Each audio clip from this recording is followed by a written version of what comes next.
നമ്മൾ വാടകയ്ക്ക് താമസിക്കുമ്പോൾ നേരിടുന്ന ഏറ്റവും വലിയ പ്രശ്നം എന്താണെന്നറിയോ? ഭയങ്കര സങ്കടം തോന്നിക്കുന്ന സമയമാണ് അതൊക്കെ. നമ്മൾ നട്ട് നനച്ച് എന്തെങ്കിലുമൊക്കെ പൂവിടാറും കായ്ക്കാറും ഒക്കെ ആയി വരുമ്പോൾ ഉണ്ടല്ലോ, അവിടുത്തെ ഉടമസ്ഥർ വന്നിട്ട് അത് പറ്റില്ല, ഇത് വെട്ടിക്കളയണം, ഇവിടെ നടാൻ പറ്റില്ല എന്നൊക്കെ പറയും. പിന്നെ ഓലയൊക്കെ വന്ന് വെട്ടുമ്പം അത് വന്ന് വീഴും. അവർ പെരയിടമൊക്കെ വൃത്തിയാക്കുമ്പോൾ തെങ്ങിന് തടമൊക്കെ എടുക്കുമ്പോൾ അതെല്ലാം വെട്ടിക്കളയും.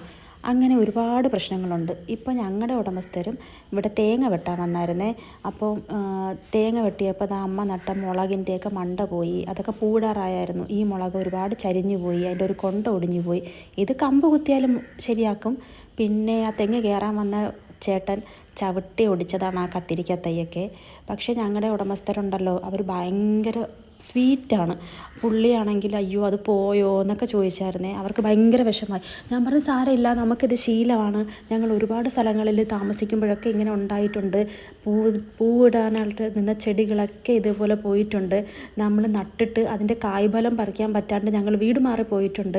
ഞങ്ങൾ പോകുമ്പോഴത്തേക്കും ഇങ്ങനെ ആ വീട്ടിൽ ആ കായൊക്കെ ഇങ്ങനെ കായ്ച്ചും ചെടികളൊക്കെ പൂത്തുമൊക്കെ കിടക്കുമ്പോൾ നമ്മൾ പറയും അയ്യോ നല്ല ഭംഗിയല്ലേ, നമുക്ക് കിട്ടിയില്ലല്ലോ, നമ്മൾ നട്ടതാണല്ലോ എന്നൊക്കെ. അത് കായ്ച്ചു കിടക്കുമ്പോൾ ഒരു സന്തോഷം, എന്നാലും നമുക്കത് എൻജോയ് ചെയ്യാൻ പറ്റിയില്ല എന്ന് ഉള്ളപ്പോൾ ഒരു സങ്കടം ഉണ്ടാവും.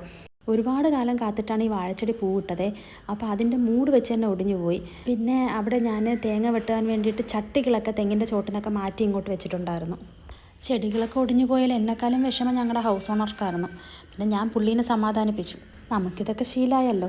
പിന്നെ പുള്ളീനോട് ചോദിച്ച് ഞാൻ തുറപ്പുണ്ടാക്കാൻ, ഈ ചൂലില്ലേ മുറ്റമടിക്കുന്ന ചൂലുണ്ടാക്കാനും ഒക്കെ ഞാൻ 2-3 ഓല ചോദിച്ചായിരുന്നേ. അങ്ങനെ പുള്ളി കുറച്ച് ഓലയൊക്കെ ഞങ്ങൾക്ക് തന്നായിരുന്നു. സൗകര്യം പോലെ ഇരുന്ന് ചൂലുണ്ടാക്കണം. പിന്നെ ഈ അശയൊക്കെ കണ്ടായിരുന്നു, അശയൊക്കെ ഫുൾ അഴിച്ചിട്ടു. ഇവിടെ അശ അഴിച്ചിട്ടതേ ഉള്ളൂ. ഞങ്ങളുടെ മുന്നത്തെ വീട്ടിലായിരുന്നെങ്കിൽ അവർ അശ മുറിച്ചിടുകയാണ് ചെയ്യുന്നത്. ഈ തെങ്ങിൽ കയറുമ്പോൾ ഈ തക്കാളിയൊക്കെ പോകുമെന്നാണ് വിചാരിച്ചത്. ഈ കുഞ്ഞൻ തക്കാളികളൊക്കെ ഉണ്ടായി തുടങ്ങുന്നേ ഉണ്ടായിരുന്നുള്ളൂ. ഇത് പോവുമെന്ന് ഞാൻ പേടിച്ചു, പക്ഷേ പോയില്ല.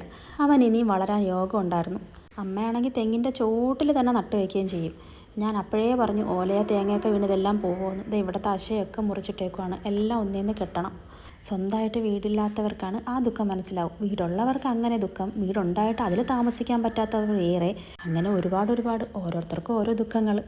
വീട് എന്തായാലും എല്ലാവരുടെയും സ്വപ്നമായിരിക്കും. എനിക്ക് എൻ്റെ ആഗ്രഹത്തിലുള്ള വീട്ടിൽ ഞാൻ നമ്മുടെ ഫ്രണ്ടിലുള്ള പില്ലേഴ്സില്ലേ, തൂണിൽ വരെ പോക്കറ്റുകൾ വയ്ക്കും. എന്നിട്ട് പോക്കറ്റിലൊക്കെ ആ തൂണിൻ്റെ പോക്കറ്റിലൊക്കെ ഞാനിങ്ങനെ ചെടികൾ, ഹാങ്ങിങ് പ്ലാന്റ്സൊക്കെ നട്ട് വയ്ക്കും. എവിടെയൊക്കെ ചെടി നടാൻ പറ്റൂ അവിടെയെല്ലാം ഞാൻ ചെടി നടും. ഇതൊക്കെ ഏത് കാലത്ത് നടക്കുമെന്ന് അറിയില്ല, എന്നാലും നടക്കുമെന്ന് പ്രതീക്ഷിച്ച് അങ്ങനെ ജീവിക്കാം. പ്രതീക്ഷയാണല്ലോ മനുഷ്യനെ ജീവിക്കാൻ പ്രേരിപ്പിക്കുന്നത്. അപ്പോൾ എല്ലാവരുടെയും ആഗ്രഹങ്ങളും ഓരോന്നോരോന്നായിട്ട് നിറവേറട്ടെ. നിങ്ങൾക്ക് ഈ വീഡിയോ ഇഷ്ടമായെങ്കിൽ ഈ ചാനലിലുള്ള ബാക്കി വീഡിയോസും കൂടെയൊക്കെ കണ്ട് ചാനലൊന്ന് സബ്സ്ക്രൈബും ചെയ്ത് ലൈക്കും ഒക്കെ ചെയ്ത് എൻ്റെ ചെറിയ ചെറിയ ആഗ്രഹങ്ങളും കൂടെ സാധിച്ചു തരൂ. താങ്ക്